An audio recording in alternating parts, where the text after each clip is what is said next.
The Soldier. Read by Stephen Mangan.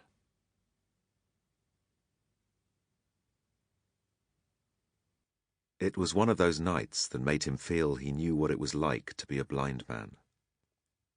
Not the shadow of an image for his eyes to discern, not even the forms of the trees visible against the sky.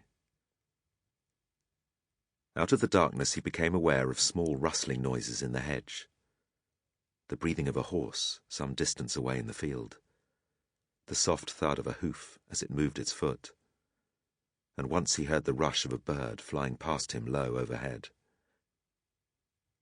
"Jock," he said, speaking loud. "We'll go home now." And he turned and began to walk back up the slope of the lane, the dog pulling ahead, showing the way in the dark. It must be nearly midnight, he thought. That meant that soon it would be tomorrow. Tomorrow was worse than today. Tomorrow was the worst of all, because it was going to become today.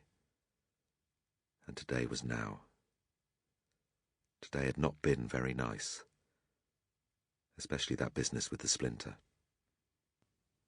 Stop it, he told himself.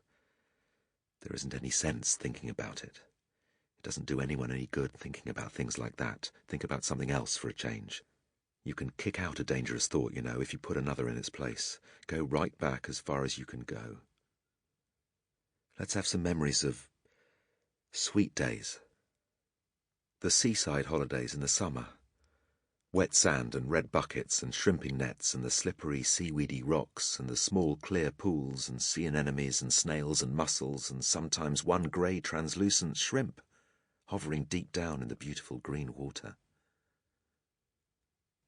But how could that splinter have got into the sole of his foot without him feeling it? It is not important. Do you remember hunting for cowries along the margin of the tide, each one so fine and perfect it became a precious jewel to be held in the hand all the way home? And the little orange-coloured scallops, the pearly oyster shells, the tiny bits of emerald glass, a live hermit crab, a cockle, the spine of a skate, and once, but never to be forgotten, the dry, sea-washed jawbone of a human being with teeth in it, white and wonderful among the shells and pebbles. "Oh, Mummy, look what I found.